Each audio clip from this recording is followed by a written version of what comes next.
मला चांगलं आठवतंय 2017 चालू होतं. आता मी परत एकदा माझ्या नातेवाईकांकडून उधार माल मागून मी परत एकदा काम सुरू करायचं ठरवलं.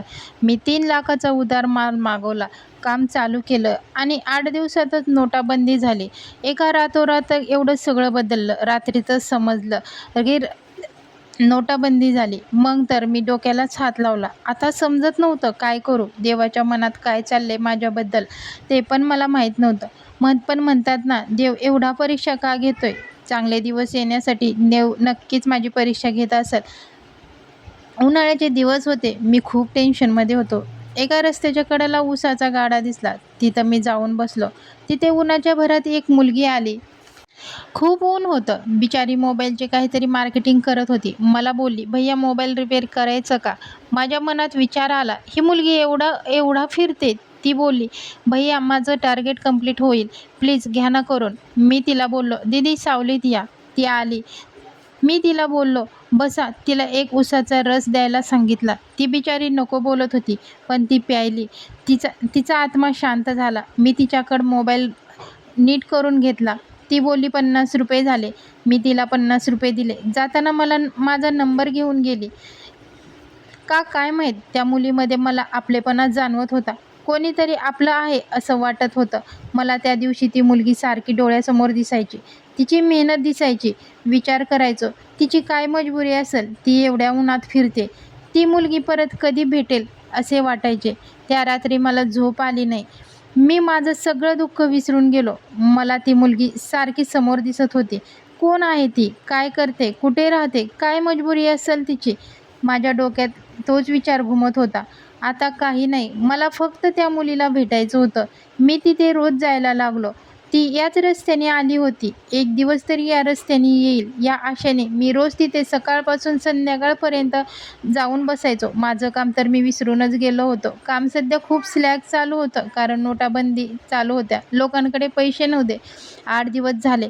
मला अचानक तिचा फोन येतो. पण नशीब मी त्या दिवशीच बाहेर गावाला आलो होतो. पण आता मी तिचा नंबर माझ्याकडे आला होता. मी तिला बोललो, "मी रात्री येणार आहे. मग तुला फोन करतो."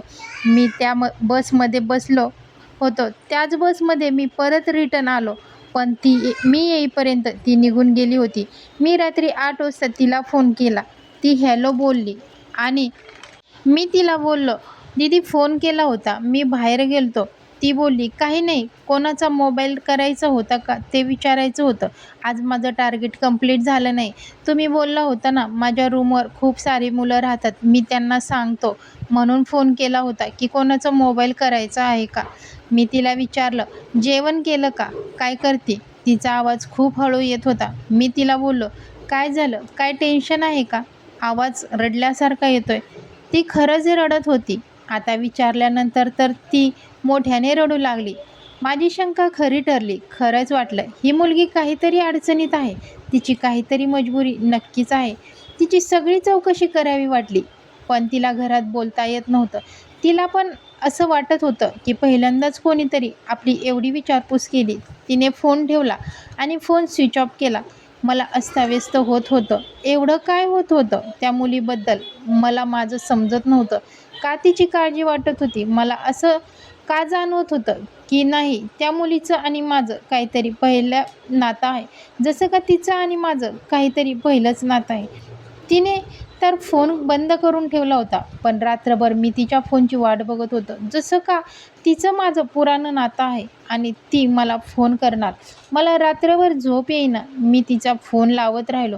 त्या दिवसापासून तिचा फोन कधी चालूच झाला नाही. मी रोज तिला फोन लावायचो. फोन लागत नव्हता. मी तिच्या जणू काही प्रेमातच पडलोय असं वाटायचं. ती अचानक दिसेल, अचानक तिचा फोन येईल असं वाटायचं. काय झालं काहीच समजत नव्हतं. असं काय झालं त्या रात्री की ती एवढी रडत होती आणि तिने मोबाईल का बंद केला?